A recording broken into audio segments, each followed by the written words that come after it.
Saudara, pembangunan luar bandar tidak kurang pentingnya bagi bersama membangunkan sosioekonomi masyarakat. Di Kedah ada peruntukan yang dikhususkan untuk tujuan itu. Petang ini, Siti Zaidah Osman akan memperincikan laporan berhubung perkara itu. Zaidah, teruskan. Terima kasih. Assalamualaikum dan salam sejahtera. Peruntukan berjumlah RM45.37 juta yang diluluskan Kementerian Pembangunan Luar Bandar KPLB tahun ini bakal memberi rangsangan baharu terhadap pertumbuhan sosioekonomi di kawasan luar bandar di negeri ini. Peruntukan tersebut melibatkan 13 projek iaitu 3 projek baharu dan 10 projek sambungan. Daerah Baling, Sik dan Padang Terap antara fokus utama agenda pembangunan di kawasan luar bandar. Pengerusi Jawatankuasa Pembangunan Luar Bandar, Pembasmian Kemiskinan, Pembangunan Insan dan Kesejahteraan Masyarakat Negeri, Datuk Siti Aisyah Ghazali berkata, jalan luar bandar menerima peruntukan paling tinggi iaitu RM19.83 juta. 3 projek baharu adalah membina dan menyiapkan Jalan Kampung Badlisyah Air Putih Junjung Kulim, membina jalan baharu dari Jeneri ke Sik Dalam dan menggantikan sebuah jambatan konkrit sedia ada di perkampungan Taman Kota Nelayan berhampiran Pasar Nelayan Kuala Kedah serta 6 projek sambungan. Projek bekalan air luar bandar pula menerima peruntukan kedua tertinggi iaitu RM17.46 juta dan jalan perhubungan desa RM5.21 juta. Selain itu, pemasangan lampu jalan kampung melibatkan peruntukan sebanyak RM2.52 juta, program ameniti sosial RM1.83 juta dan projek bekalan elektrik luar bandar RM1.02 juta. Kita bila fokus luar bandar ini, bila pembangunan luar bandar itu maju secara tak langsung, keseluruhan itu akan majulah sebab hubungan jalan desa. Kalau jalan tu tak boleh diguna, tak cantik, bagaimana berhubungan untuk nak meningkatkan ekonomi, nak berjalan, sebab pengurusan di jalan-jalan itu akan diguna pakai oleh orang yang untuk keluar kerja, cari semua yang keperluan masyarakat rakyat lah. Bercakap kepada RTMD Alostar, beliau berkata kebanyakan projek berkenaan telah diserahkan kepada kontraktor yang dilantik dan sebahagian daripadanya sudah disiapkan.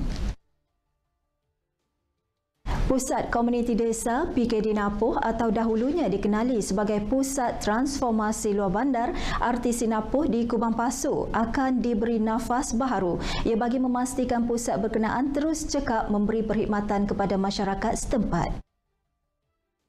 Pengerusi Lembaga Kemajuan Wilayah Kedah KEDA, Datuk Dr. Ku Abdul Rahman Ku Ismail berkata, pihaknya akan mencari kaedah dan jalan terbaik untuk menghidupkan semula operasi pusat tersebut supaya lebih memberi faedah kepada rakyat.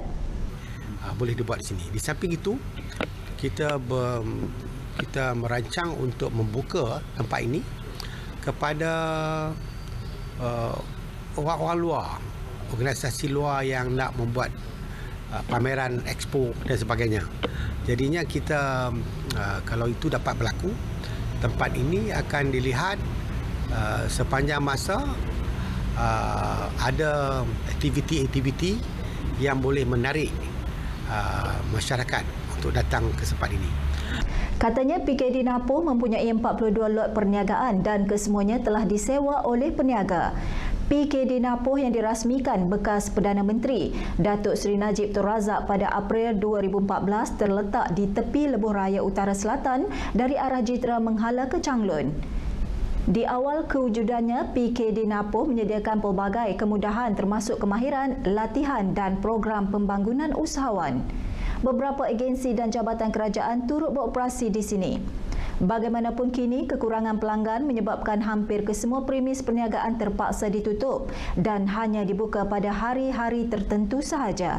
Dan atas sebab itu, ia akan diberi nafas baharu. Rukun negara menjadi tonggak perpaduan kaum dengan tujuan setiap rakyat di negara ini menyedari, menerima dan memahami hakikat bahawa kepelbagaian kaum, agama serta budaya adalah satu rahmat yang perlu dimanfaat bersama. 5 prinsip yang terkandung dalam rukun negara sekiranya diteliti dan dihayati sudah tentu akan menghasilkan masyarakat yang bersatu serta mengetepikan perbezaan demi kehidupan harmoni. Malaysia sebuah negara unik dan istimewa kerana mempunyai rakyat berbilang bangsa, agama dan latar budaya. Mereka hidup dalam suasana aman dan damai, saling hormat menghormati dan sentiasa bekerjasama. Tidak dinafikan ada ketikanya gelora melanda, namun ia tidaklah sehingga menghancurkan ikatan erat hubungan antara kaum yang terjalin sejak sekian lama. Tujuan rukun negara ini dilaksanakan, diwujudkan adalah untuk perpaduan yang kukuh, kunci keharmonian dan kemakmuran warga negara. Kalau kita melihat warga negara kita di Malaysia, kita ada Cina, India, Melayu, satu rumpun, seia, sekata, dalam satu bumbung, dalam satu negara yang aman dan harmoni, itulah negara Malaysia. Maka seharusnya wajib semua warga negara Malaysia kita memelihara, menghayati apakah itu rukun negara. Semua pihak termasuk ibu bapa, guru, masyarakat dan ahli politik perlu memainkan peranan masing-masing untuk menerapkan nilai-nilai murni yang ada dalam rukun negara. Anak-anak juga perlu sentiasa diasuh dan dididik tentang prinsip rukun negara dalam kehidupan mereka. Sebab saya nampak sebagai ahli politik ini boleh menjadi idola kepada para remaja dan belia yang akan datang. So saya bukan saya nak nasihatkan, tetapi saya nak bagi pandangan saya supaya semua golongan ada peranan masing-masing, ibu bapa maupun para guru dan juga kerajaan, NGO, media massa untuk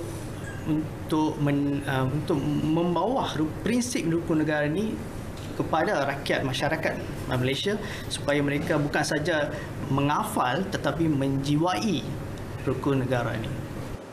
5 prinsip rukun negara ialah teras kepercayaan kepada Tuhan, kesetiaan kepada raja dan negara, keluhuran perlembagaan, kedaulatan undang-undang serta kesopanan dan kesusilaan.